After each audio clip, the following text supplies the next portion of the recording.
Hey everybody, we are back with another episode of the Nintendo Pipeline podcast this week. Before we get into that, my name's CMM. I'm going to be your host today. Who else do I got with me? I'm Jared, also known as One Up Muffin on the Discord. And I'm Mina.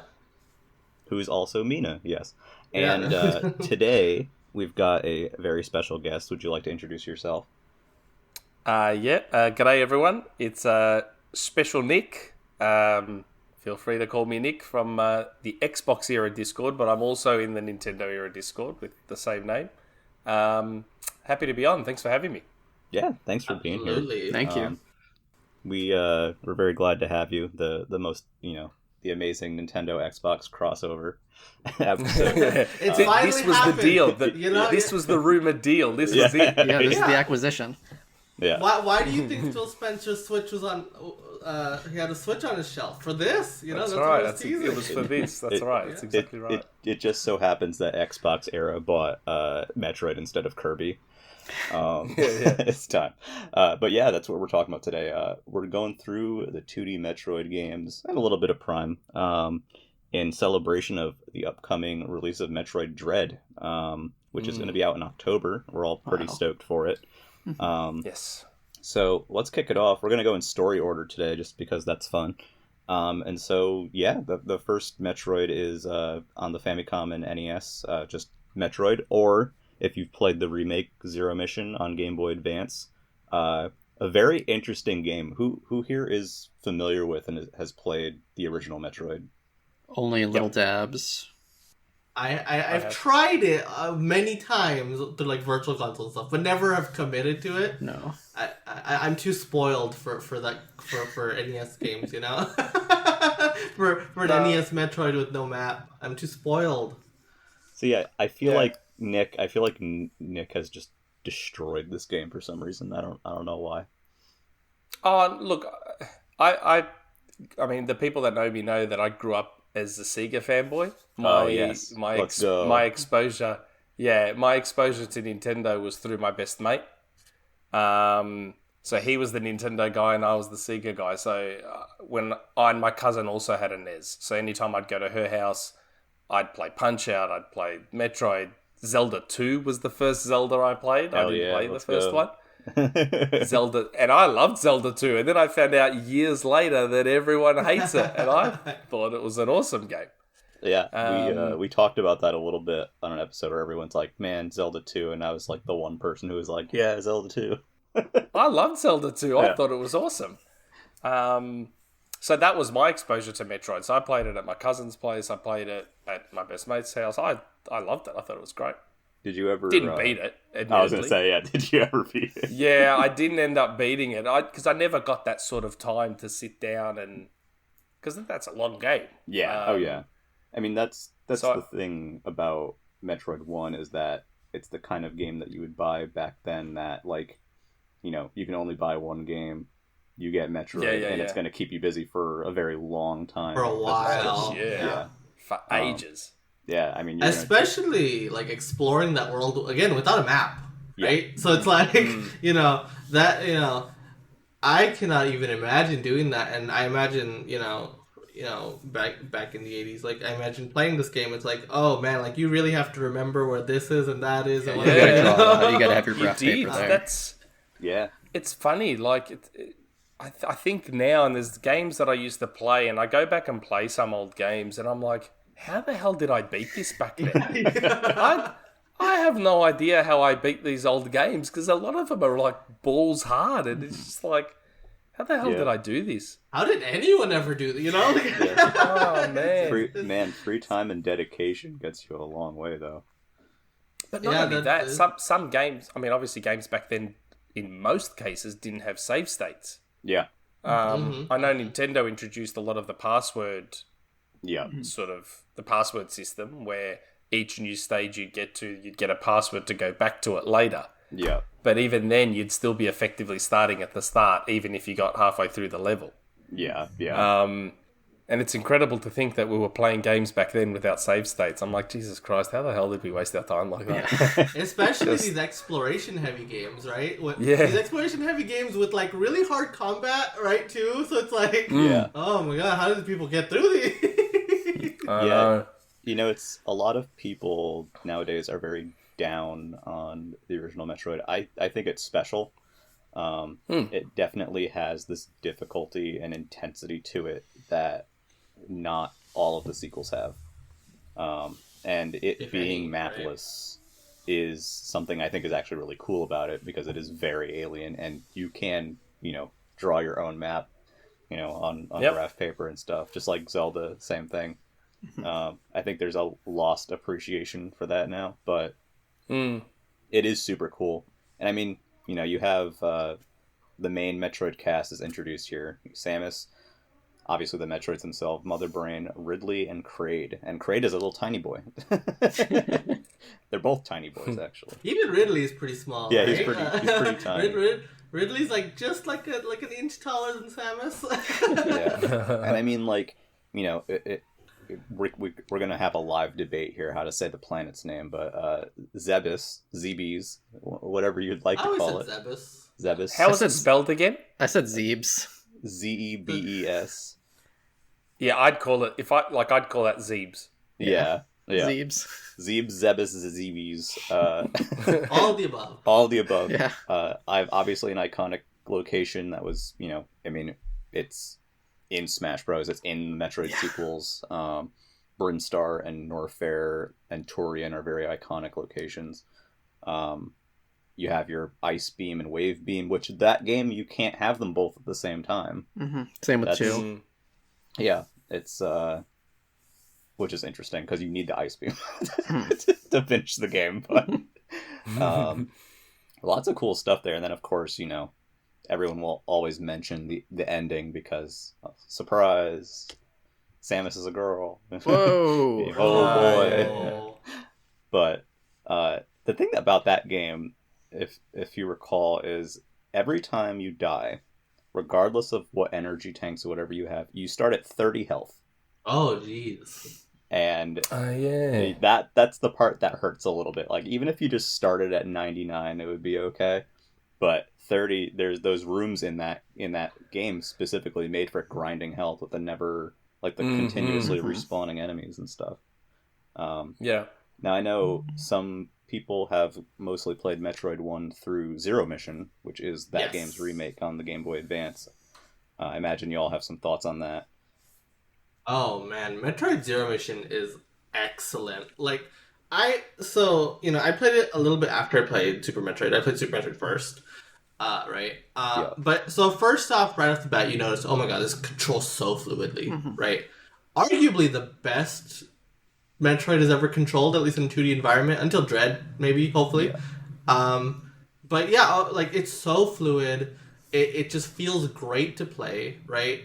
And then, oh my god, like, the map is so well designed. And I don't know how much of it, like, stuck to the Metroid 1 blueprint, but I was actually surprised at, like, how well I thought the game flowed, how well it was designed. Like, I don't know how much was expanded. I assume a lot, right? But even just the base, you could tell, like, oh my god, like, they really nailed a lot of it. It just needed some modernizations or whatever, but wow, like, it turned out to be an excellent, excellent game. Yeah. Some of the corridors in the original NES Metroid feel very slow and long. Like, you just fight the same enemies over and over again for, like, 5 screens. And Zero Mission makes that feel a lot smoother and a lot more advanced. Yeah, well, the thing with Zero Mission is, and I've said this before and I'll say it again, is, to me, it's a funny remake because it feels like the antithesis to Metroid 1 in a lot of ways. Because Metroid 1 is very, like, tough and, like, mainly it's an extremely difficult game. Like, that's its thing. Zero Mission is a freaking cakewalk. Like, it's so easy. It's a great first Metroid. Easiest Metroid that I've ever played. That upsets me though. You know, like because some games are too easy, or whatever. No, but I honestly thought like this game was a breeze, but I had a blast the whole way through. You know, it's fun. I don't get me wrong, it is fun, and it definitely is very smooth, and Samus controls. You know, it's extremely satisfying. In terms of the map, I could be misremembering, but the map isn't particularly based on the original map in Metroid 1. Like, there are similarities, and, you know, you have Ridley's Lair and Kray's Lair and stuff, and not, like, Meridia or stuff like that from Super, but it's pretty different. The game feels just entirely different to me. Like, it's just a different game, as far as I'm concerned. So how much of it did they change from the original? A lot. It's like a lot. It's like Resident Evil 2 to Resident Evil 2 remake, kind of. Yeah. Wow. I would say even more. I would say even more than that game. Yeah, like, it's the map design, unless I'm horrifically remembering wrong, is just completely different. Outside of some iconic, areas, like the Morph Ball area at the beginning is the same, and Turian is similar enough. But yeah, it's a very different game. Definitely worth playing both because they're just very different. I would like to fully get through the NES one sometime, but Zero Mission so far is my favorite Metroid. And it does include Metroid 1 on it once you beat Zero Mission. Yep, as an unlock, which is cool. That's awesome. And also, which, we don't get things like that anymore, No. Yeah, we don't. Because they can sell them to you. Why? Yeah, exactly. Yeah, exactly. I reckon the closest to that is probably Homefront Revolution. Yeah. That's got a full-blown version of Time Splitters 2, I think, I bought that game for Time Splitters 2, and you have to get really far into that game to unlock it, but it's pretty fun. It's not a bad game. Yeah, I almost bought that game just for Time Splitters 2, I'm not gonna lie. I did. A lot of people did. It's a great reason. It was on sale for $6. Yeah. So I'm like, cool. I got it. $6 for Time Splitters and a free copy of Homefront. And we'd be remiss if we didn't mention the biggest change in Zero Mission, which is Zero Suit Samus and the stealth section. After the main game, the story continues after where Metroid Just 1 ends. The weaker part of the game. It's an interesting part of the game. It's interesting.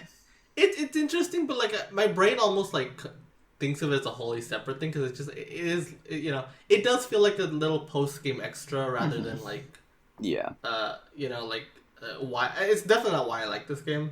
It's an interesting twist though. Like you have to play through this without all the powers that you're used to. You're more fragile or whatever, but you're also more agile, right? Yep. Which is funny because you're already really agile.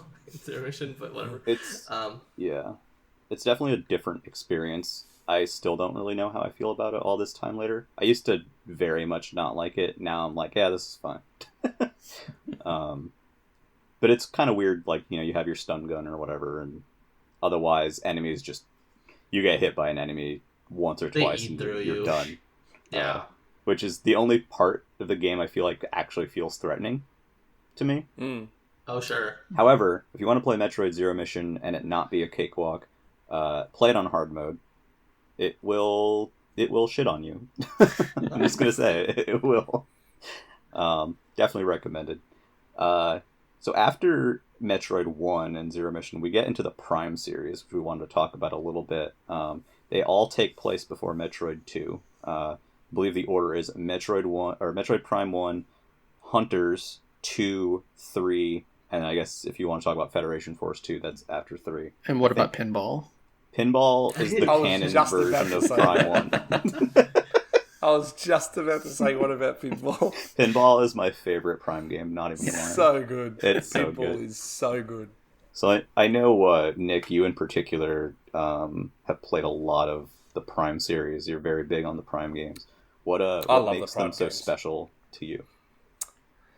I don't know, it's so hard to pin down. Like, I just, especially with the first one at the time, because obviously 3D Metroidvanias are now far more commonplace than they were back then. But the fact that they managed to, because I'm not a massive story guy. I'll say that up front. Again, anyone that watches our podcast knows I'm not a big story guy. I'm the guy that skips the cutscenes if he can. That Thanos meme where...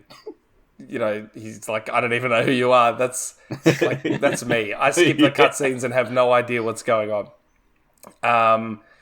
But the way they managed to translate the 2D Metroidvania, or really just Metroid, into 3D without losing pretty much anything that makes it what it is, I just thought was unbelievable.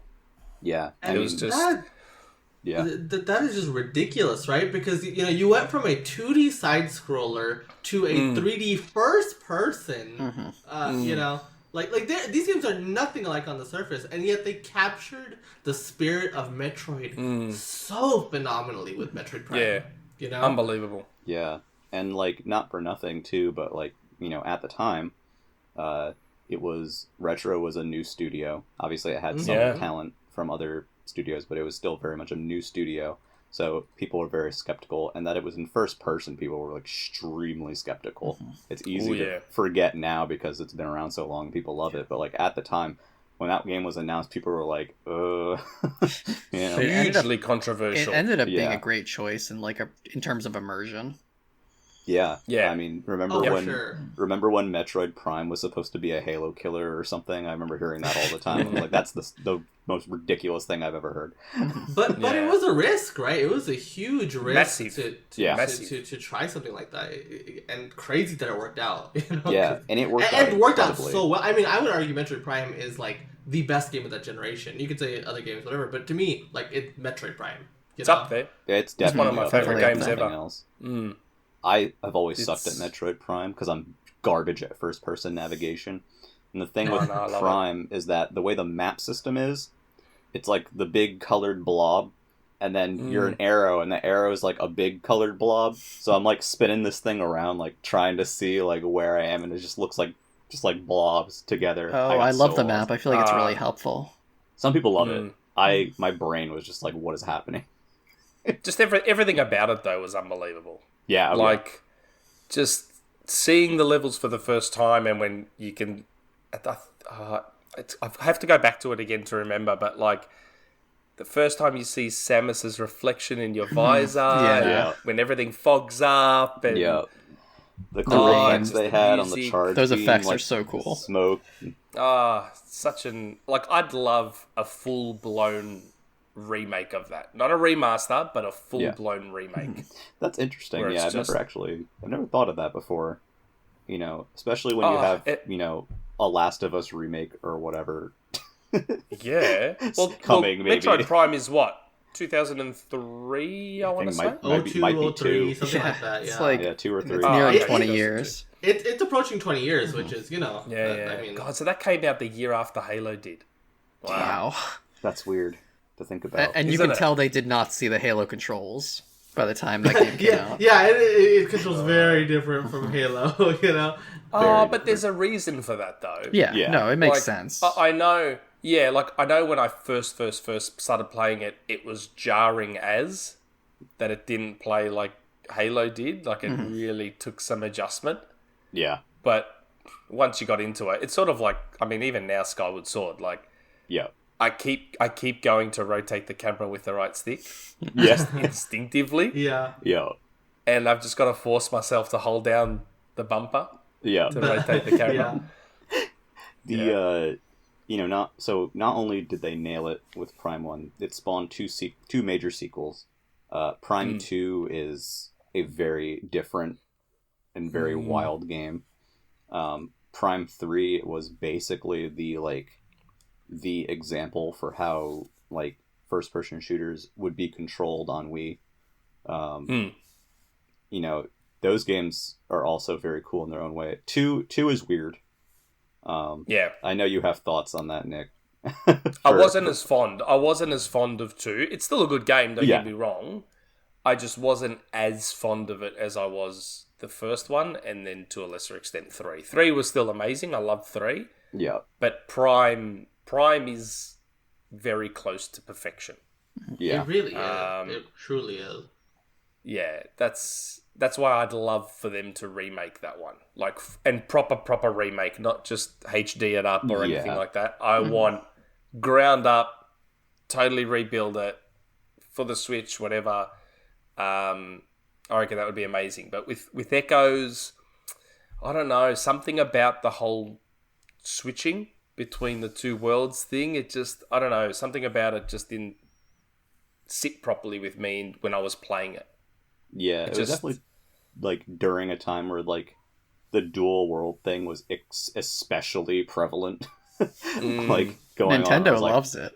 They do. Yeah. But like even at that time, even like I can't remember specifically, but I just seem to remember there was like everything just had a dual world at that time, and I was just kind of like, all right. But they've done it for a long time, Nintendo, and they're still doing it. Just it's not always dual world. Sometimes it's day or night. Right. It's effectively like the Zelda games do it a lot. Yeah. Everything is different at night compared to how it is during the day. Yeah, definitely. And this was just obviously another take on that. Yeah. Have you? So you're a fan of Prime. So have you ever? I know you haven't played much of the handheld ones, but have you played Prime Hunters before? No, my only exposure to Prime Hunters was the demo on the DS. Yeah, yeah, me too. I've still got my very, very original first DS that came with the Prime Hunters demo. I've kept the demo. Same.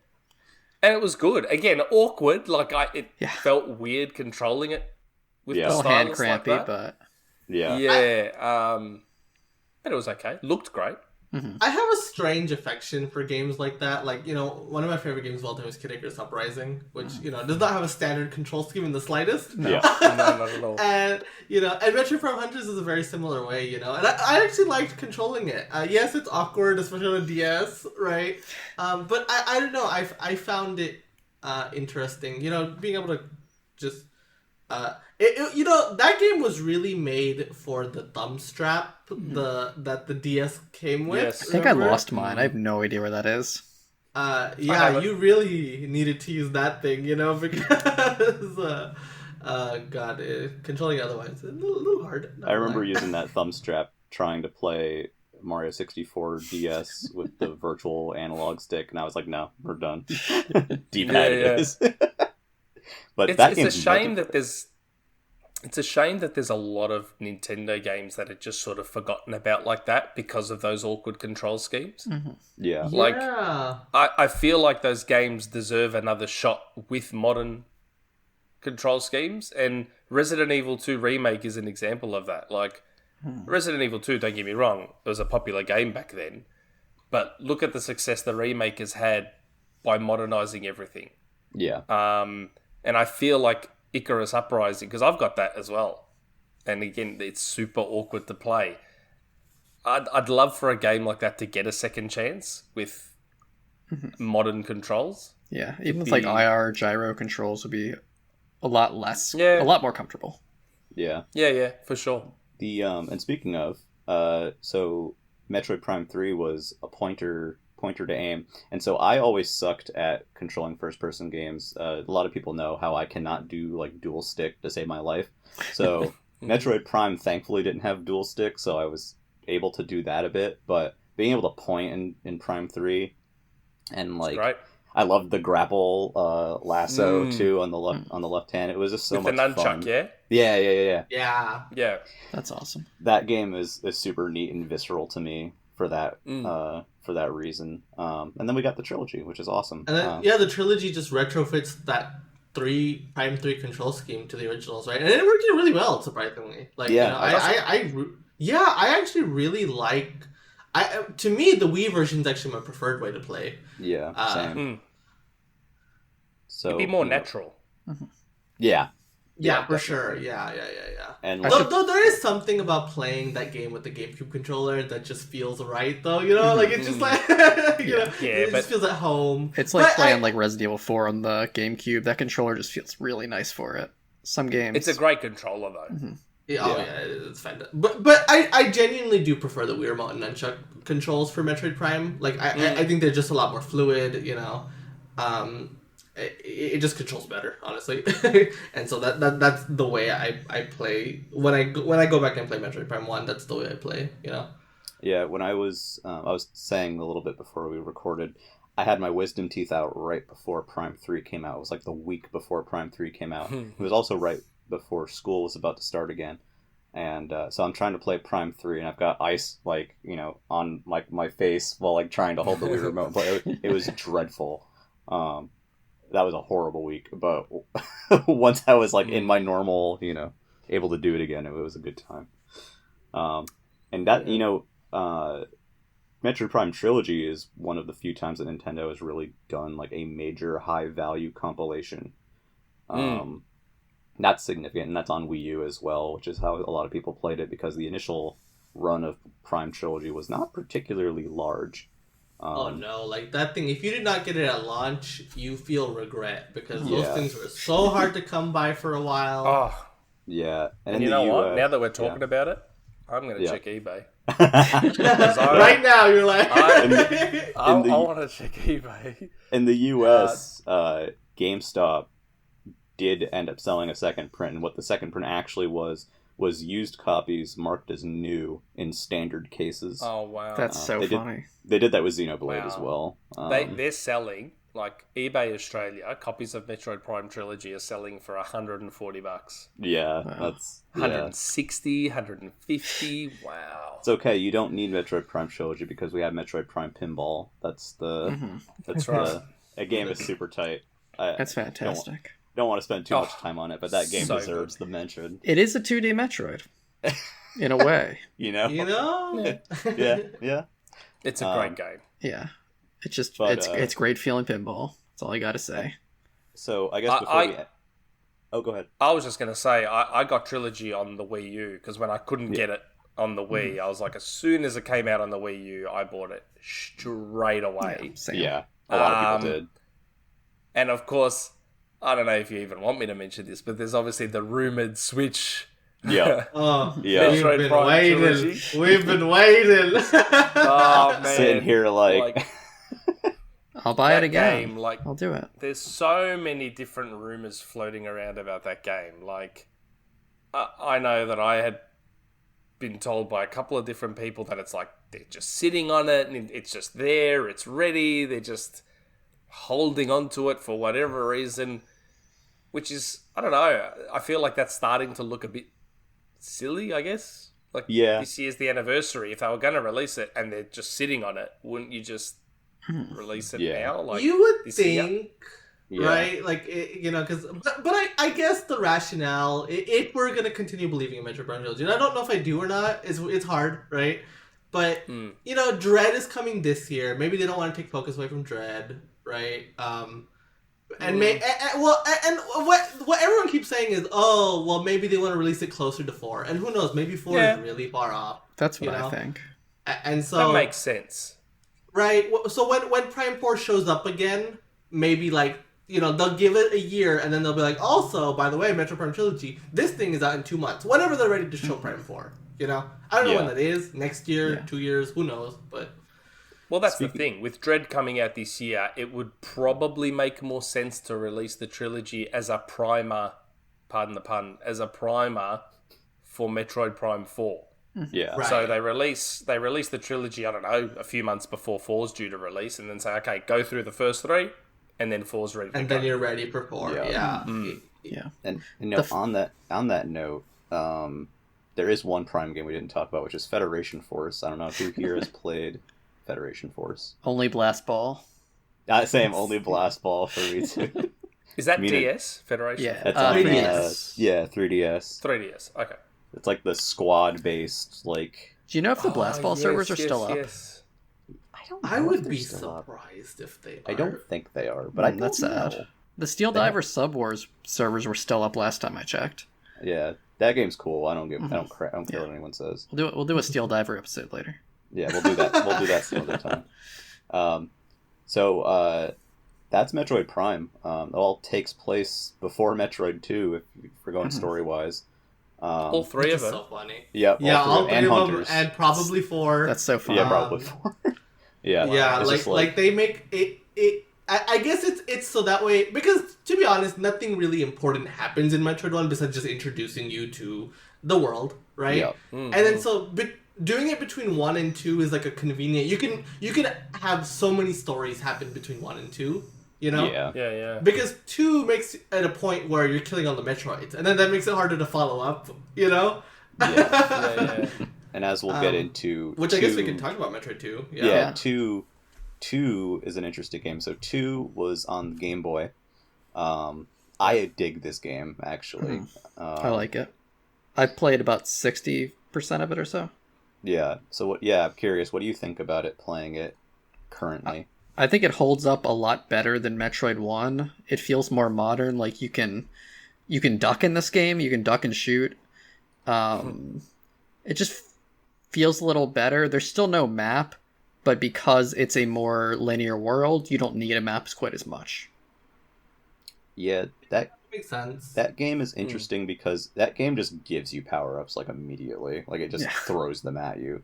Spider Ball, like what was it? It was like Spider Ball, Space Jump, bombs. You get a lot of beams early on too, and suit Yeah. upgrades like Various Suit, Gravity Suit. And then they're I like, might be getting "Hey, the suit names wrong.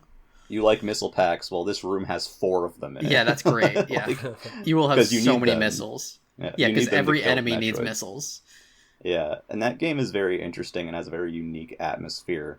And so when they announced the remake for Metroid 2, Samus Returns, I was very interested in seeing where that went. And I don't know if, I know Mina and Jared, you've played Samus Returns, correct? No, Yes. I'm not. I've only Oh, you're played not. the Game Boy one. Okay. See, I've only played Samus Returns. I have dabbled with the Return of Samus, but Samus Returns is the one that I got from beginning to end. Yeah. Oh, that's a fantastic game, honestly. Yeah. Samus Returns, and you can see a lot of the ideas that they presented for Dread. A lot of them were incubated in this game. Yeah, absolutely. Samus's expanded moveset, whatever. They have so many ideas that they tested out in the framework of an existing Metroid game for Dread, which makes this game pretty cool, actually. It also it looks great for a 3DS game. Very, very. Yeah, it's pretty fantastic. visuals. I Great did get to use of try a 3D effect, demo by of the it way. once, so the controls feel great and it looks great. So I do know that much. Yeah. Oh, controls great. Having that free form, being able to shoot in a 360 degree, like that. That's great. And then the counter move is interesting. Yes. I don't think it worked flawlessly in this game because it made the combat a little tiring because you'd have to stop, counter, and then go on. And because there's so many enemies in this game, Yes. the hallways are just filled with enemies, so you're just constantly stopping. And so there's kind of a disconnect between, Samus is a lot more agile, but also you're just stopping all the time. You know? Yeah. You're constantly counter, especially in the beginning of the game. You counter a lot because because it's aren't one of strong your enough. only, because you don't have any other good moves at the beginning, right? Yeah. And then I think the structure of the game is kind of weird because you're hunting 40 Metroids. Yeah, the whole right? game is go left, go right, shoot Metroids, go down. At least I don't know if that's the same in the 3DS one, but that's Yeah, how it the kind Game of Boy one is. is. Yeah. More or less. This game is more than anything. This is a Metroid hunt. You were just hunting 40 Metroids. That's the Metroid goal of the game. Hunters. I had always said, I played this game, I had a good time, but I had my gripes with it. But I had always said, okay, I think the gripes I had are because it kind of tried to match this older game with some new ideas that don't necessarily mesh together. But I feel like taking what worked in Samus Returns, but putting it in a brand new game where you could design around it, right? That would just work a lot better. But this game is still really, really good. I would recommend, especially if you're itching for Metroid to play before Dread comes out. Yeah. Right? I think this is just a great game. Yeah. I also find Metroid 2 fascinating from a story perspective. I know story is whatever. But I think it's funny because this game, Sakamoto originally did not work on, right? Yeah. This was I don't know if I would call them the B team, but it was a separate team, Yeah. But it's so funny how this game that was made by a side team ended up being so influential for everything that came after, because then you have to deal with the idea of, we've just made all the Metroids go extinct. The titular characters of the game, there's only one left because of this game, and that legacy lasted for every game that takes place after that, right? We're still grappling with the idea that all the Metroids are gone or whatever, Yeah. And I think that's funny in particular to happen for a game that was made by someone else. You know? Yeah. Nick, have you played any iteration of Metroid 2? No, I haven't, because again, I would never jumped in on the portables. Yeah. And I feel like I should now. I feel Yeah, like I you should should. probably correct that and Yeah. play a lot of those games. But because they sound a lot better than I probably gave them credit for, I tend to, as soon as I hear about it, like, and I think part of the problem comes from the fact that I actually did play the Zelda portable games and didn't like them. Oh, sure. Yeah. Yeah. So then I was like, oh, well, if I don't like the Zelda ones, I'm probably not going to like the Metroid ones either. So I just kind of never bothered with them because of that and just stuck to the home console ones. But man, even while we were talking, even Samus Returns, like I jumped onto eBay and they're going for even more than Metroid Prime Trilogy. Wow. Oh my goodness. Yeah. I saw 2 copies sell for 250 Australian. Wow. Wow. That's Yeah, silly. 3DS games are starting to skyrocket. Oh, yeah, no. it's crazy. Yeah. God. It's interesting. One thing I want to point out as someone who's played both of them, Samus Returns is more of a faithful quote unquote remake than I would say Zero Mission is. But there's one particular thing about Samus Returns that bugs me, and that is SR388 and Metroid 2 on Game Boy has a very unique soundtrack. Very unique sound. I'm sure Jared, I'm sure you've noticed. Like it's got a sound to it. Samus Returns does not bother recreating that like at all. They don't remix most of the music in Metroid 2. There's a lot of themes from like Super Metroid and Metroid that are remixed instead. Oh, that's unfortunate. The main theme of 2 is good. It only kicks in sometimes, but when it kicks in, you know you're going the right direction. Yeah, and I kind of really wanted to see a new take on that. I feel like what they did with the planet in Samus Returns was not as interesting as I was hoping for. After seeing the original and, obviously being on Game Boy, it's definitely more abstract.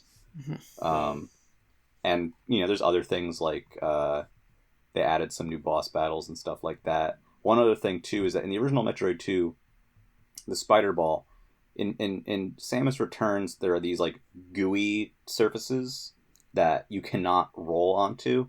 And that's made because, the way they built the new game is a bit different. And, you can definitely cheese some of it if you're able to go around everywhere. But the thing that was so cool about Metroid 2 is that the Spider Ball shifted the context of the game so much, and you could go on any surface. So, like, you can They put explore spikes like, up, though. all the way up, to the top of the most pointless chamber. Yeah. So that's something, too, I think that's very different between those two games that I still think makes both of them worth playing. Did anyone here play AM2R, the fan remake of Metroid 2? No, I was asking which Did not. Metroid 2 to play, and I thought about that when people told me to do the Game Boy one first. Yeah. I've played a bit of that, and it was pretty fun. It's definitely a different take. Like, all three of them are very interesting takes on the same game, which I find interesting. And that one is like, what if Metroid 2 was a Super Nintendo game? Pretty much, yeah. Like, it's a Super Nintendo / GBA style Metroid game with extra stuff in it, too, that's unique to it. So after Metroid 2, story-wise, leads directly into Super. Like, Super happens, 5 minutes after Metroid 2 is over. Does it? The Samus... last Metroid is in captivity. That happens literally right before she just that's captured right. that last Metroid. Yeah, and so Super Metroid takes place, and all hell breaks loose with that. Ridley steals the Metroid and all that fun stuff. But this game is obviously legendary. Oh my! For many reasons. I mean, I've heard people describe Metroid Prime as 3D Super Metroid before, and I mean, there's a reason for that.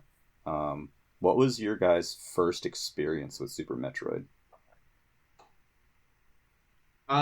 So for me, actually, I came to it a little bit later. I played it for the first time in 2016.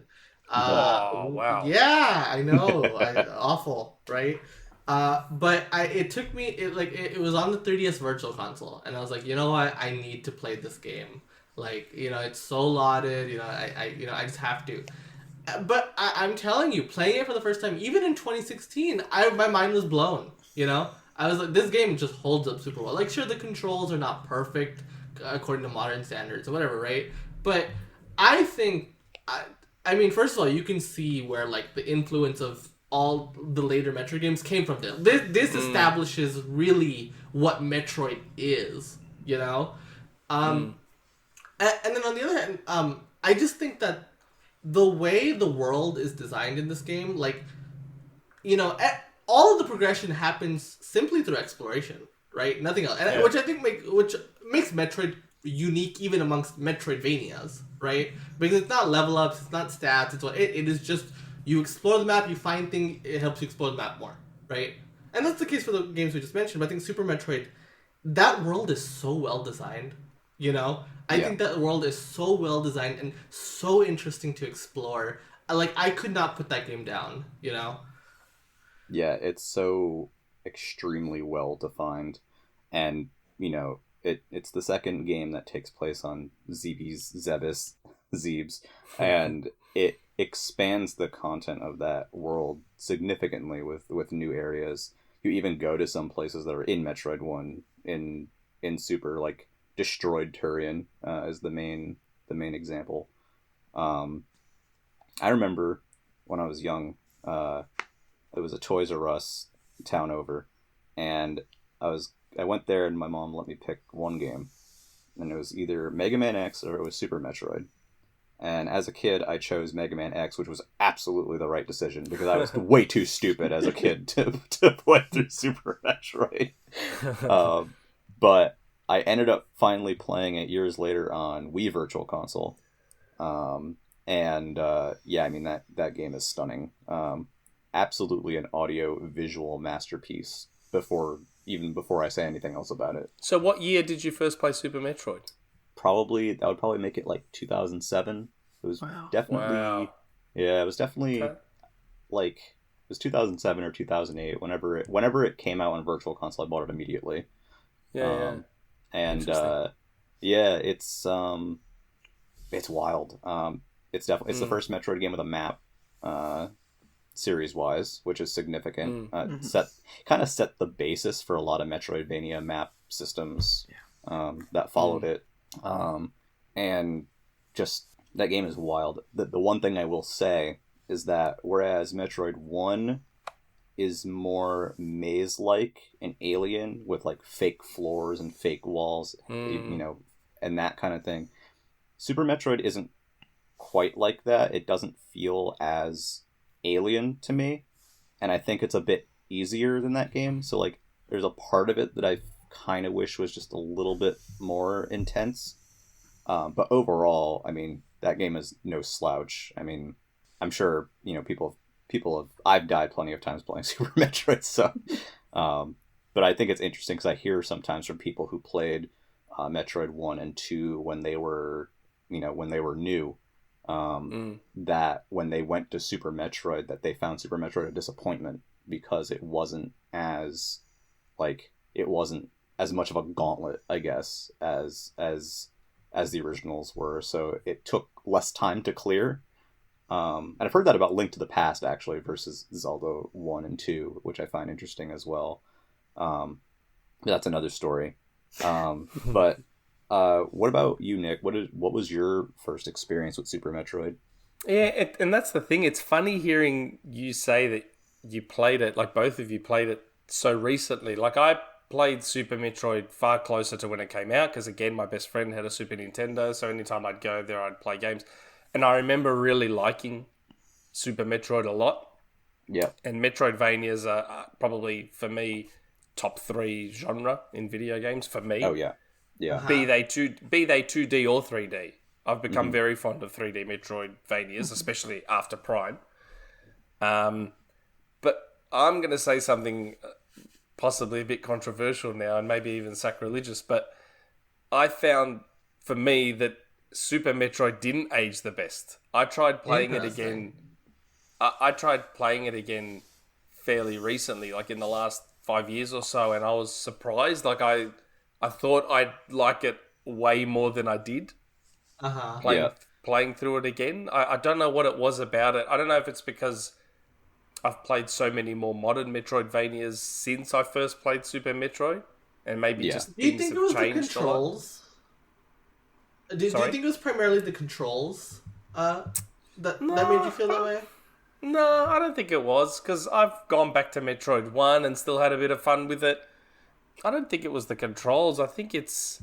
I don't know. I couldn't put my finger on it, but I was actually shocked at how much I wasn't as enamored with it as I expected to be. I don't know if it was just... I think it's that initial section of it is so... what's the right word? I guess so little happens at the start of that game that for me it was almost borderline a turn-off. Yeah. Because it was so... Yeah, like most Metroidvanias like to give you a little something to begin with, just to sort of grab you, where Super didn't really do that. Super felt, I think, a lot more... I don't know if maybe isolating is the right word. Like you felt... Oh, definitely. Yeah, you felt a lot more isolated and you felt a lot more helpless. You felt a lot more... I don't know. And I think playing through it, I was like shocked. I expected to go back in and just full on love it. Like I remember loving it back then. Yeah. So I was kind of surprised that it felt to me like it hadn't aged that great. That's why I was very shocked to hear you played it, Mina, for the first time in 2016. And I think, well, to be fair, I think I'm a little broken. I played Mario 64 for the first time last year, and I loved it. Wow. I thought it, it's amazing. Yeah. So maybe I'm just, I don't know. Maybe I just have strange taste. But no, I doubt it. I'd say that I'm the abnormal one. That's why I said I'm probably going to say something a bit sacrilegious here. Like, I think the sentiment that I see online is that most people think Super Metroid has aged great. Mm-hmm. Yeah. Where for me personally, it was the opposite. Okay. No, I was I just going to touch say. upon, well, you mentioned the isolation and how you kind of felt that was like maybe a bit too, like it didn't keep you as engaged or whatever, right? I think that's an interesting part of Metroid because I do think that's very hit or miss. I think for the most part, actually, I think you're actually with the majority in that sometimes, I wonder if the reason part of why Metroid never truly hit it big is that feeling of isolation. While I found it like very like immersive, it is maybe even oppressive for a lot of people, where it just feels it feels a little too much. And I wonder if that's part of why Metroid never took off truly. Maybe. In the way that other Nintendo franchises did, Yeah, I mean Metroid 1 is absolutely designed to be oppressive. Like that game does not care. Like, and that was kind of its place. It's what makes it unique to me amongst Nintendo series. And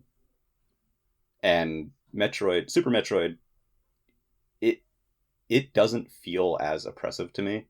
And I know what you were saying too, Nick, in the beginning, like you have the part where you're on the space station and there's like the fake boss fight and then you escape that and then you make it to the planet and then like that first stretch on the planet is not particularly interesting. It takes a little bit to get going, which I hadn't really thought about much before.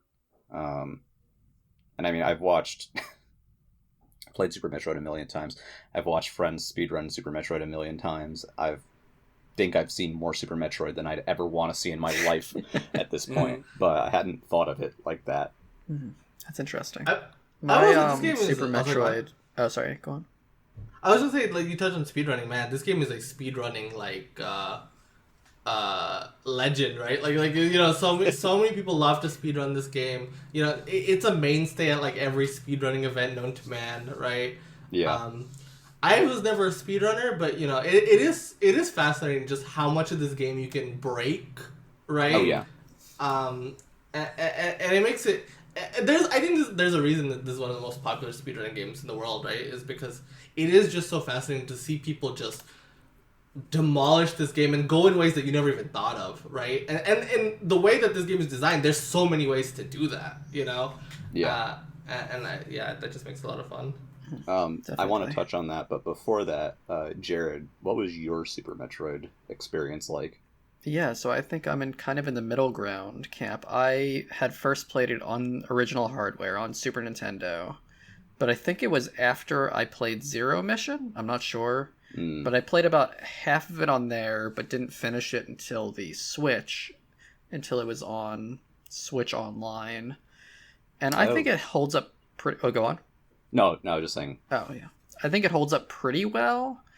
But for me, like Mina was saying, the controls are kind of what does it for me. It's a little bit too floaty. Some of the bosses feel a little unfair compared to some of the other Metroids. I feel like I'm getting hit out of nowhere. But I did really like it. I still think it holds up well. Visually, it's awesome. The environments are great. But not my favorite, but I do like it quite a bit. And I see why people love it.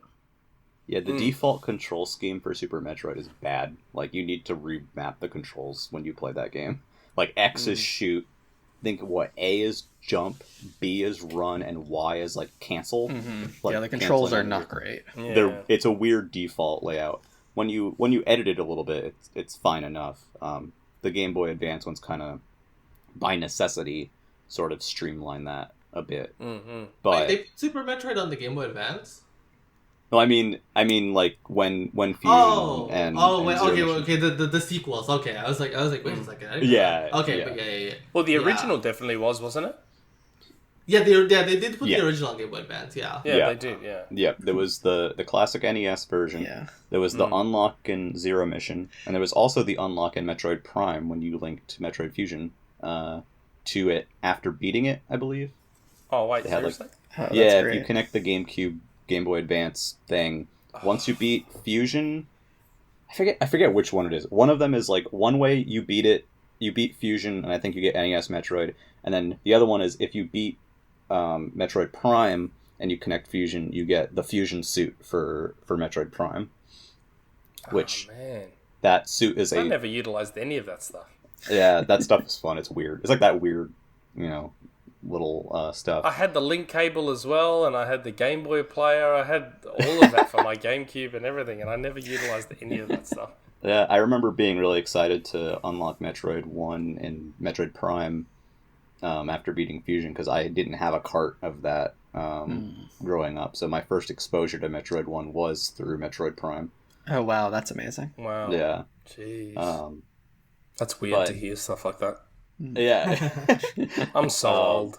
It's so funny, right? Because you played it in the 90s, Clay played it in the 2000s, and I played it in the 2010s. There's 10 years separating each of those things, Yeah. I'm so old. And I didn't get it till 2020. Yeah. Metroid was sort of a blind spot for me as a series as a kid growing up, because it just wasn't like, we had Mario, we had Punch-Out, we didn't even really have much Punch-Out. Zelda, honestly. Punch-Out. I love Punch-Out so much. And I was also a big Sega kid too, and so I had Sonic and a lot of those. But Metroid was kind of a blind spot outside of that one ill-fated Toys R Us trip. So I ended up playing most of those games much later. So it's interesting, but I think something else that people forget too is Super Metroid is very revered today. But at the time, in terms of performance, that game is why we didn't get Metroid for 8 years. It did not do well. And I know there's some talk about there was experiments for a Metroid on N64, but ultimately nothing made it to market until Fusion and Metroid Prime. I'm 8 years spewing later. about that. Because I Yeah. love the Nintendo 64, so I would have loved to have had a Metroid game on Would 64. be really interesting to see what that would have been like, especially on a system that is traditionally 3D games. If they would have In my stuck mind, with it it. looks a lot like Mega Man Legends. Like I had like kind of like false memories of like, wasn't there a Metroid 64? And then I'm thinking of Mega Man You're thinking Legends. Mega Man Legends. Yeah. Do you think that the Nintendo 64 version they would have tried to have gone 3D then? I think so. Or would they have stuck to 2D or 2.5D? They didn't like doing 2D much then. Nintendo actively discouraged people from working on 2D games on the N64. Like, they wanted this to be a showpiece for new technology. Yeah. And so, because of that, like, I definitely don't think it would have been in 2D. That said, I'm curious. I am someone who likes to think, everything happens for a reason, blah blah blah, right? And because it skipped the N64, they were able to nail it with Prime, right? And so that ended up working out for the better. But it is interesting to think about that kind of alternate history where it's like, oh, what? Because to be fair though, like Zelda and Mario, they both nailed their first entries, their first forays into 3D, yeah, right? Yeah. So I'm curious if Metroid also would have been in that same vein, In that same vania, yeah. It's funny, Clay. You say that you were Sega as well, and 4 years after Metroid, I guess Sega probably released their first Metroidvania, I guess, or take on it in Wonder Boy 3: Dragon's Trap. Yes. Did you play that? I did not play it at the time. I played it very recently with the remake, actually. And I love that game. That game is so much fun. It's so good. Oh, yeah. That was my first, obsession video game. Yeah. Did you ever end up playing Monster World 4 on Sega? No. I know they just recently remade that one. That's the one that... okay, I might have to grab it then. Yeah, it has the original game on it too, so if you want to play the Sega one, it's on there. But yeah, Dragon's Trap was unbelievable. Yeah, Dragon's Trap is super cool. It's such a wild game. Oh yeah, so. And good. I mean, there have been plenty of other Metroidvanias over the years. Obviously, the Castlevania series is one of the biggest of that have just kind of spawned from Metroid and similar style Never got games. into those though. I haven't as much myself. I like them. I don't know what it is. Like, they don't quite. See, I love do it Strider. Strider's awesome. Oh, I do like Strider. Yeah, I think to me the reason why I like Metroid versus a lot of the other things in the genre, though, like I said when I was talking about Super, these games are just way more about exploration, right? And obviously, that's a core tenet of all Metroidvanias. But in Metroid, that's just that's it, though. Yeah. There is no extraneous nothing.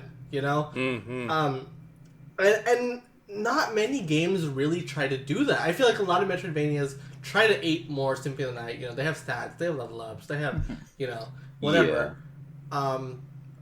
There's just to me there's something so appealing about that just pure exploration.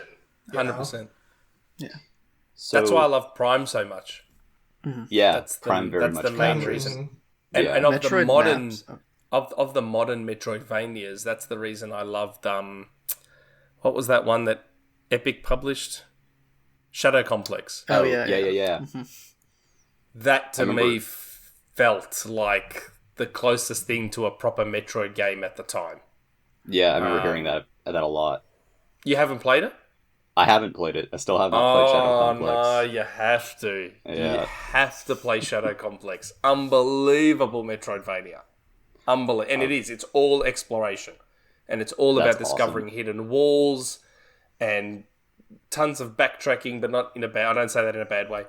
And it's not overwhelming. It's not a huge map. It's quite small. No, you have to play Shadow Complex. If you're a Metroid fan, you have to play Shadow Complex. I still have to get through Ori and those two. I haven't. Ori obviously is incredible. Yeah. Ori is just amazing. Yeah. But my backlog of Metroidvanias is is enormous. Yeah. I bought an Xbox One for Ori, because that game just looked so incredible, and it is incredible. Yeah. I would have bought an Xbox One for Killer Instinct, if anything, but I did not end up doing that. But I have Killer Instinct now, so it's all good. So good. So speaking of, we were kind of talking about how like, oh well, what would have happened if Metroid was like a 3D game on the N64? The first 3D Metroid game was a first-person game. The first third-person focused one was actually Other M, which I know Nick has an opinion on, which is why I wanted to bring it up. So I'm curious what you think about Other M, Nick. I am one of probably 15 people on the earth that actually liked Other M. And again, it's one of those games where I didn't realize until later that everyone hated it. Yeah. Like, I played it and I was like, man, this is so good. And again, the story was dumb and you couldn't skip the cutscenes. Actively bad. No. Let's say it was a dumpster fire of and you couldn't skip the cutscenes, which was a bit annoying. So you were forced to sit there and watch them. But like when the game itself, like ignoring all the story stuff, because again, I don't care about the lore and the story, so that stuff never actively bothered me. But the actual game itself, I loved it. I thought it was great. And I didn't mind the switch to the Metroid Prime first person and then back to the 2.5D and then that sort of in between. I really enjoyed Other M. Personally, See, I know everyone hates it, but I liked it. I actually, I know people were like, one of the big complaints about it was, you need to use the Wii Remote sideways to move in 3D, and then you have to switch to, spin it to shoot. I actually didn't mind that. I actually thought that was kind of neat. I thought it was kind of neat. It kept you engaged. I didn't like... Yeah. Yeah. They just let me plug in a nunchuck so I can do both at the same time. That would have been really nice. I mean, it's a fair point. I'm just saying that I didn't. I personally, that is not what hurt that game for me. Was the gameplay for me felt pretty good. I only played a few hours of it, but moving Samus around and shooting felt really neat. Yeah. It's. But my other thing is, on the note of the gameplay, though, it doesn't feel like a Metroid game, though. Because, we said Metroid Prime is a completely different game, but it captured the spirit of the game so well, right? But Metroid Other M doesn't feel like that to me. Like, that game, like, I mean, it's not about exploration. It's very linear, right? It's very, if anything, it's about the combat more than anything, right? And that's not really why I play Metroid games. And the combat, too, is very much, like, auto lock, like auto targeting, and then an enemy attacks you and you time a dodge press at the right moment to shoot a giant beam back at them. Yes, it was satisfying. Right. But it was satisfying, but it wasn't really Metroid to me. No, you're right.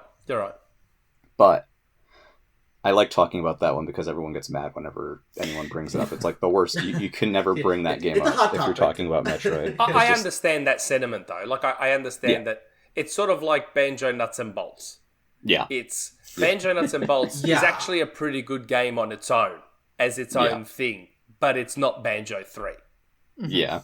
It's not Banjo 3, and especially, and I think especially in the context of, much like Banjo 3, but it had been a long time since Banjo 2, right? Yeah. And Metroid Other M was in a similar boat. The last 2D Metroid we had gotten up until that point was Zero Mission 5 years before that, and so people had waited half a decade for a new 2D Metroid game, especially because Fusion set up some interesting things for what would happen next, right? And that was even before Zero Mission, and so people were really interested in the next step for 2D Metroid, and then it was this Other M just wasn't that, and so for that to be the first 2D Metroid in so long, I think that also just really hurt it. People felt that way about Federation Force as well because it had been so long since a standard entry. Those kind of weird spin-offs you have to do a year or two after a main line comes out so people don't get annoyed. You need to do it when the franchise is active, not make it the first thing in ages. Yeah. At that point, just call it something else. It's definitely a weird, definitely a weird sort of time to release, those games. But it is a good point you make, though, that it didn't feel like a Metroid game. I never actually thought about it that way because I kind of enjoyed it. But the more you guys say that, the more I realise that, it wasn't really a traditional Metroid game at all. Yeah. The opposite, in fact. the stuff that bothered me about Other M was like all the weird odds and ends, like those sections where it's like you're slowly walking down a corridor while the game talks to you. And like the pixel hunts in first person, you have to look at the license plate on the on the Federation vehicle to move it forward. Another infamous one is you're fighting, I think it was the Metroid Queen, and you're supposed to use a power bomb, but the game doesn't tell you that you can use power bombs. It's very weird. That's frustrating. It was Team Ninja, wasn't it? Yeah, it was Team Ninja Team under Ninja, Sakamoto's like supervision. Yeah. So, which at the time was seen as like a match made in heaven. Like it was this like dream game, you know. It was like because Team Ninja's reputation did not go down yet. Yeah, right. And obviously Sakamoto, the father of Metroid, obviously he can do no wrong at this point. Right. So these two were a match made in heaven, and then it turned out maybe not. I know it does. Yeah. I was going to say, it does make you wonder, though, doesn't it? That if the original creator can be involved and still be involved in something that strays so far away from what makes the franchise, it kind of speaks to, like, it's funny how in the gaming industry we evangelize these individuals and make them responsible. So Kojima is all about Metal Gear, and Itagaki is all Ninja Gaiden, and like we put these individuals on a pedestal despite the fact that there's many examples of the fact that it's not necessarily just them. Like Oh, it's a team effort, right? Yeah. It's a lot of people touch the video games that you love. It's not, and it's so weird to, especially nowadays, right? When these teams are even like 2D games, they're big teams, you know. And so boiling it down to one person, it just never makes sense. I think it's also important to mention that people commonly believe that Sakamoto is the creator of Metroid, but he is not. He is not the creator of Metroid. He's heavily involved, but if I remember correctly, and I could be remembering this specific detail wrong, I don't believe he worked on Metroid 1 at all. There was, Gunpei Yokoi and others did, and were definitely responsible more for the game at large. But Sakamoto really started being particularly present with Super Metroid. So Gunpei made Samus? Okay, so he's credited as the designer of Metroid 1. Yeah, so obviously in those days teams were small and everyone did more things, so it's going to be unclear as to who did what, but I think people often forget that there are... obviously he's the face of Metroid as we know it right now, but there are other people who majorly contributed to and shaped Metroid. So that's interesting. It's like people who got it right once don't necessarily sometimes even the creator of the original franchise doesn't necessarily mean they understand what people like about it. You know? And people grow old and people, they're different people than they were 10 years ago, whatever. I am interested to see Sakamoto's kind of redemption arc with Metroid Dread, you know? This is kind of his chance to Other M was a misstep, and I think maybe Dread will be the game that'd be like, oh, okay, maybe he still has it. Again, he's not the one, right? But still, it's sort of like Yuji Naka and Sonic. He's credited as the guy that made Sonic when he kind of really didn't. Yeah. And then you see Balan Wonder World. I always want to call it Wonderland because that flows better. Yeah. And that game is allegedly atrocious. So, and he did he do the Billy Hatcher on game? He did. Yeah. He was involved with Billy Hatcher. Yeah. Yeah, and that game was apparently pretty good. Yeah, it's a weird game. Cool, but that was weird. Wii or GameCube? GameCube.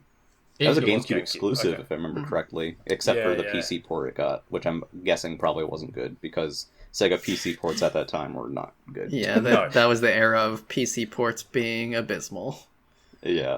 Yeah. I guess speaking of that era, though, I like my transition. Game Boy Yeah. Advance. So so Yeah, the last 2D Metroid so the far. final major Metroid game, or numbered Metroid game, I should say, is Metroid Fusion, Metroid 4. This game, what was it, 2002 as well? I think it released not... Yeah, this was it. Wasn't it literally the same day? I want to say it or was the something same like that? day Or at as least pretty Prime. close. Oh wow, It was really? like a double feature. And I bought them. I think the rationale was, hey, we don't know because we talked about it. I think Nintendo knew Metroid Prime was a risk. Yeah. Oh yeah. You know, and so the idea was, hey, here's this Metroid game, just the way you remember. This is what you like about Metroid. Just in case this Prime thing doesn't work out. Yeah. You know. Here is the Metroid you know and love. It was absolutely a defensive measure. A day kind apart. of like, kind of like when they, everyone always jokes and laughs about the third pillar or whatever with DS and Game Boy Advance, but that system was also a risk, and so to keep it from destroying, the Game Boy brand, it was positioned as its own thing. And so Metroid Fusion and Metroid Prime released next to each other, and if Metroid Prime was despised, then, Metroid Fusion still kind of kept the Metroid name in good standing. Can't imagine Nintendo would never do anything like that nowadays. It's such a strange thing. Oh, I mean, it's impossible to do that Yeah. nowadays, to be honest, right? Because games are so... Metroid Fusion, I would bet, did not take a big development time. This is a Game Boy Advance game, and games were just made so much quicker back then that you could feasibly put out 2 different Metroid games on the same day. That's just not possible anymore. Yeah. But Fusion is interesting because it takes a bit more of a linear approach to Metroid, which was controversial at the time, actually. It's interesting because I remember around that time when Fusion and Prime were both coming out, people obviously had their thoughts on each one, but one of the early sentiments from reviewers and players at the time was Prime is the better Metroid game. You would see it everywhere. People, at least traditional Metroid fans, seemed very disappointed in Fusion. And it's another thing where, it's kind of a generational thing, right? Because people who played Metroid had an idea of what Metroid was, played Fusion, either didn't like it or, had thoughts about it. But then you get to another generation of kids, or, people who were new to gaming who played Fusion or Prime as their first Metroid game, and people who played Fusion as their first Metroid game love Fusion. And that's just a natural, That happens to every Yeah. franchise, right? It's a long-running franchise. But, Metroid Fusion, I'm not a fan of this game, to be honest. Really? I think... Okay. Yeah, honestly. I wasn't expecting that from you. Again... Yeah, it's funny because I generally like linear games more, right? But to me, but the spirit of Metroid... Metroid is one of the few exceptions to me where it's like, exploring the world, they're just done so well, right? And Metroid Fusion, it doesn't do that as well. It's a lot more linear. I mean, it controls better than Super. Don't get me wrong. But I guess the unfortunate thing for Metroid Fusion is it's sandwiched right in between Super Metroid and Zero Mission, which I think are both excellent games. Yeah. Right. And then so Fusion is just kind of this weirdo where it's also, this has nothing to do with the game. I just hate the Fusion suit. I don't like the look of the Fusion suit. I think it's ugly. You're not the only one who feels that way. That sentiment was around so much online back then too. It's what is that thing? I bought Metroid Prime and Fusion on the same day. And Metroid Prime was very confusing for me because first person and I just don't get along very much. But Fusion was less because I could deal with that. And, I enjoyed it. I think it had some really weird hang-ups and weird sections to it. It's it has a lot of dialogue. It loves to talk to you, which is a departure from other Metroid games. You know, and there was the whole, like, you go to the navigation room and you either get story and or here's the next spot that you need to go on the map, which was not something that was in Metroid at the time. And I know there are a lot of people who do not like that. So as a new player to Metroid, it was kind of helpful because it would tell you the spot on the map, but it's not like it told you how to get to it, because most of the time, if you saw the spot on the map and you thought you were just going to go right to it, you're not. You have to go around like some labyrinthine like stupidity to get there. But it was definitely a departure, and I think it's interesting that people generally feel as fondly about it now, because I didn't think that would happen at the time that it came out. Did Jared, you played Fusion? I did. I played half of Fusion years ago, and then I finished it this year. Yeah. And I will say the computers, the navigation rooms, made it much easier to get back into after years of not playing it. Yeah, that's fair. Because So that was really nice to have. Yeah. But I really like this game. I think there's some boss fights that I think are bad, where you just have to like stand in a specific spot and just shoot as many missiles as you can. But overall, I enjoyed the structure. I think it still has enough exploration. Like, you still get those amazing Metroid moments of I'm beating the game. Like, I'm like winning against the systems. Like, I found a space that I shouldn't be, but of course you are supposed to be there. But it feels like, ooh, I pulled a fast one on the developer. Yeah, it's and it's funny because that game has built-in sequence breaks, which was sort of kind of almost a nod to the Metroid speedrunning community. Like, there's that whole hidden room with hidden dialogue that you can get to with a particular sequence break that you're not supposed to be able to do. That was like put in there as an Easter egg. And I think that is one of the reasons it's also kind of a bit of a darling in the speedrunning community. It's very popular. I mean, all the Metroid games are popular in the speedrunning community. Except Other M. Except Other M. Yeah, Other M's not particularly popular. And I don't see that much of Metroid 2 either.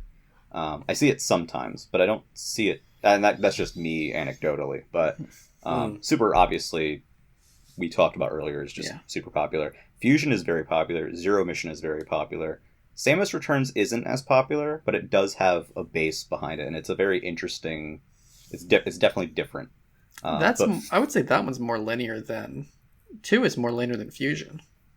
Yeah. It is. It definitely is. Yeah. Even though it feels more like they do more of a clever trick because you're going like in a lot of different directions. Yeah. Right, so it doesn't feel like a straight line, but it is. Yeah, you know, like they're very much guiding you from one place to the next. 2 does that in a way that's not as obvious as Fusion.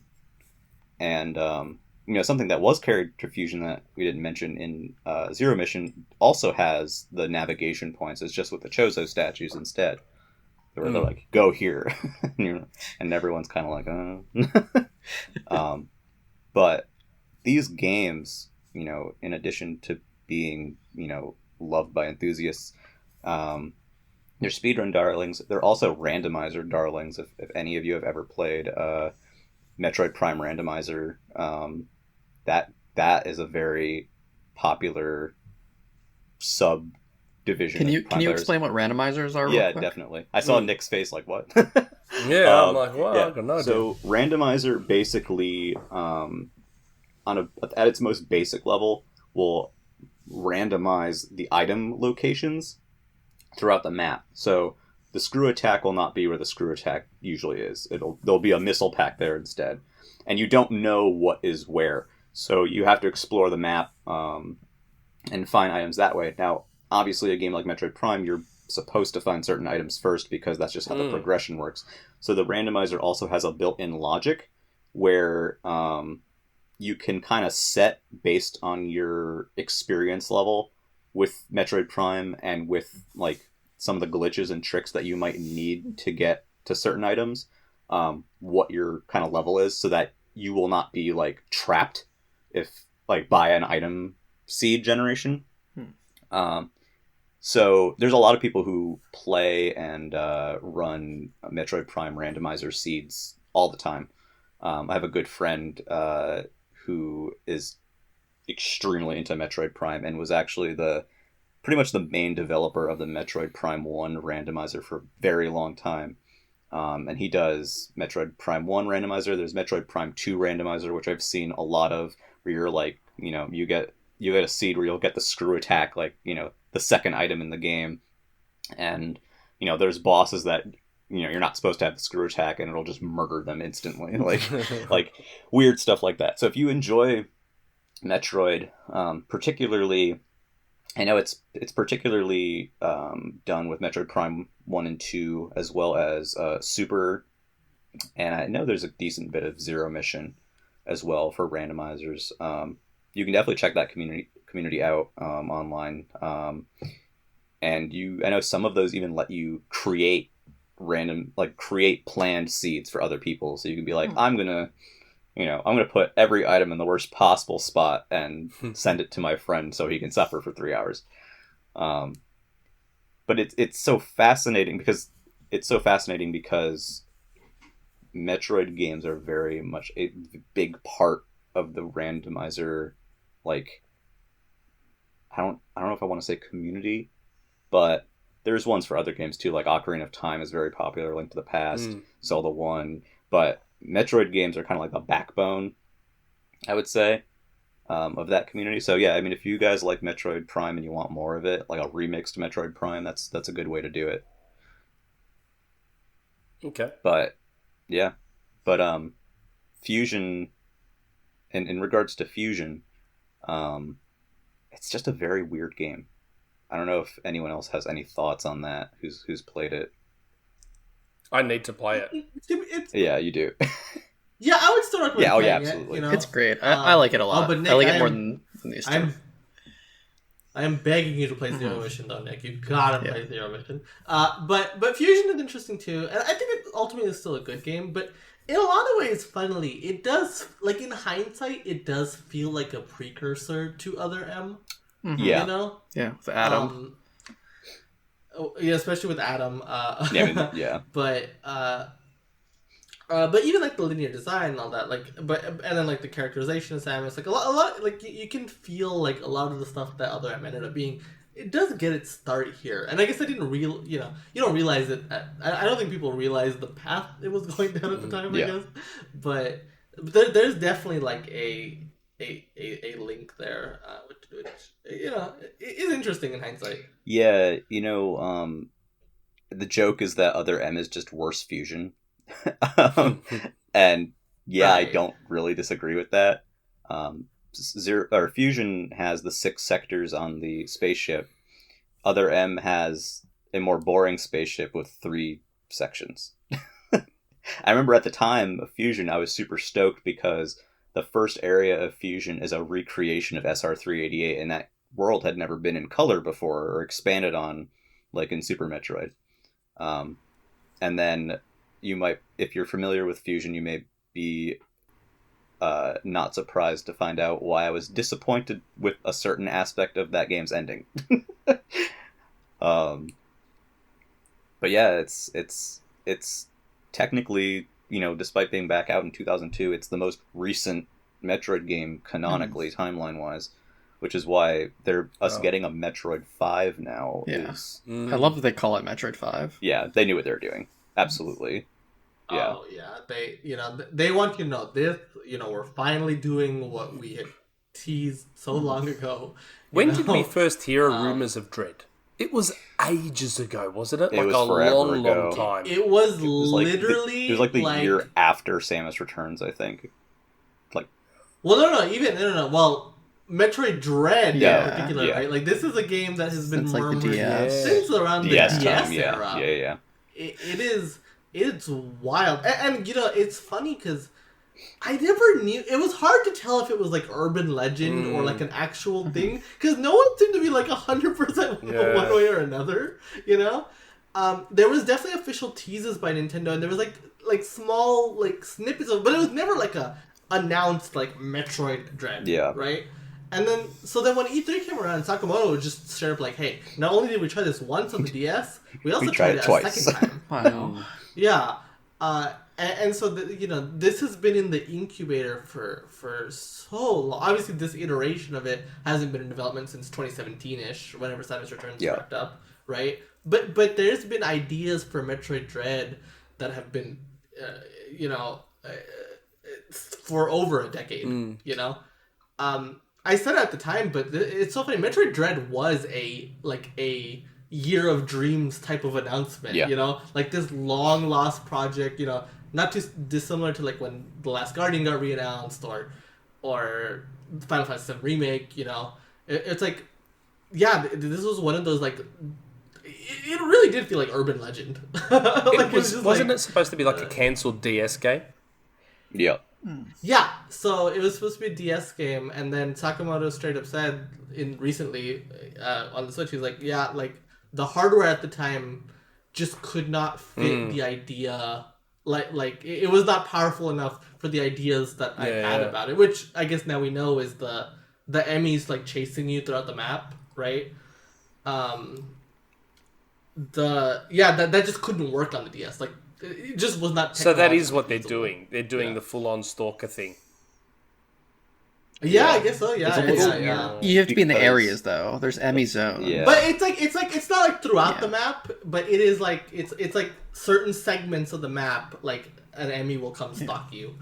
Which I find that I'm curious to see how that works out in the final, because I find that a bit kind of that it's segmented areas. But I mean, well, you'd rather it's the whole game? Yeah, I mean, if you're going to be stalked throughout the game, do you want to RE2 is like that, right? Yeah, like, I'm not a fan of that. I'm not a fan of that stalker thing. Like, there's exceptions to the rule. Like, it works in Alien Isolation, for example. Yeah. I feel like it works there, but in Resident Evil 2 Remake, it turned me off a bit. And it's actually kept me from Resident Evil 3, because I didn't like Resident Evil 3 Nemesis for that reason. Right, because you had this guy stalking you the entire time, and it's almost exhausting, like mentally exhausting. It is. I don't disagree on that. Yeah. Well, I guess that, you know, for your particular concerns, Nick, I think Dread does work though, because it is like specific areas, and you know, like when you're going into an area that's going to have an enemy stalking you, right? But there's going to be large segments of the game where that's not. It's not going to be the whole game. Yeah. You know, it's just going to be these specific segments, and I guess it fits the name. I'm curious to see how that works out. Yeah. Yeah. You feel that Dread, right? That's the name. Dread overall though is just a very exciting game. You know, it looks like it controls phenomenally. Right. It's very pretty, just visually. The movement, and you know, we just haven't had one of these for so long. You know, obviously the Metroidvania genre is thriving, with just wonderful games, right? But it is nice to see the namesake of the genre show up again. Sure. Yeah. You know. And I mean, the new movement stuff, a lot of the stuff that they've added this time so far feels like they've kind of looked at feedback from previous games. You know, like, for example, we talked about how the counter in Samus Returns is kind of slow. Well, they've now had it so you can do it while moving. They have the slide mechanic so that you can kind of go through small gaps quicker. They even said, they made a point to say on Treehouse at E3 that when you go to these navigation rooms, not navigation rooms anymore, but the dialogue is all optional, and it doesn't tell you where to go. So, like, that specific point of, like, giving you a marker is not there. So I guess, you know, as we get to the end of this, I guess I'd just like to ask you guys what you guys want out of Metroid 5. We'll start with Jared. Oh, on the spot. I just want... I'm a little worried about the Emmy stuff. I hope there's not too many of the stalking sections. And I didn't play Samus Returns, but I'm just hoping there's a lot of exploring. I hope the atmosphere is there, and I don't know, I'm just interested to play it. And Nick, how about you? I'm basically the same. I love Metroidvanias and I love Metroid, but the stalking thing does just have me a little bit... Just a touch of hesitance. Just a touch. I'm sure I'll end up buying it, like, day one. Yeah. Yeah. I mean, I'm super ready for it. Yeah. But I share similar thoughts. How about you, Mina? Honestly, I just want them to nail what I think makes Metroid special. You know, what makes it so unique, even amongst the whole genre. Yeah. You know, it's been an undercurrent of what, like, this whole podcast episode, right? And I just think that I want to be like intrigued all the way through. I want that feeling of I gotta know what's next, what's beyond this wall or whatever, you know. And just that feeling of like, oh, I gotta explore every little nook and cranny. Yeah. You know. Yeah. I really want Dread to nail that. And that's the concern about the stalking thing, isn't it? Like, Metroid's all about exploration, and if you're being stalked by an enemy, that discourages exploration because you need to just get away. Yeah. So it's Yeah. It is. You know, again, I think because it's segmented areas, like it'll just be those specific areas. You'll just be a little frantic and run. But once you get out of those, I think the rest of it should still bring back that feeling. They made a point to mention that the map is a lot bigger and more intricate and made to be explored. So it does kind of sound like, actually, to your point earlier, where I had said like, oh, hey, maybe they should be there the whole game. Maybe it is a good thing they're not there the whole game, because you still have the exploration that you normally do, and you have a change of pace with, these murderous robot things that are after you too. I just want a strong, interconnected world. You know, like I've been playing Dark Souls for the first time recently, and that's my favorite part about it. Yeah. You know, it's just the way this world just connects together in a way that like is interesting, but also like fits in the world. Just everything about it just makes sense, and that's what I want my Metroid. I was thrilled that the game is on a new planet and it's not a space station again. And it has a very unique look to it. So I'm hopeful that it'll be a very unique location to discover. Maybe we'll end up blowing it up, because that's just how that goes. But yeah, so thank you everybody for being here and for listening to this episode. We have a lot of people in Nintendo Era right now who are going through the Metroid games leading up to Metroid Dread. So if you have started doing that, awesome. If you haven't, please consider it. I'd also like to thank Nick today for being with us as our guest. Nick, can you tell us a bit about where we can find you? You can. Thanks for having me on, guys. It was great. Thank you. You can find me on Twitter at Shpeshal_Nick. And jump on XboxEra.com. We've got our, everything there, news, reviews, the forum, which certain people don't like, the podcast.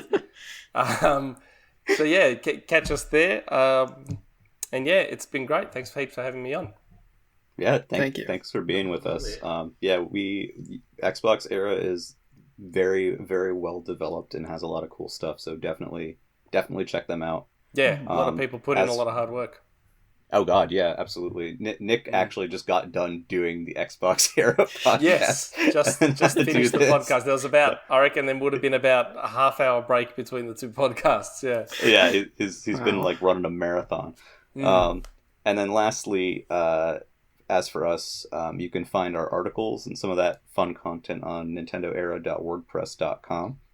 And then you can find this, if you're listening on YouTube, you can also find it on Anchor with Spotify and Apple Podcasts and all that fun, happy stuff.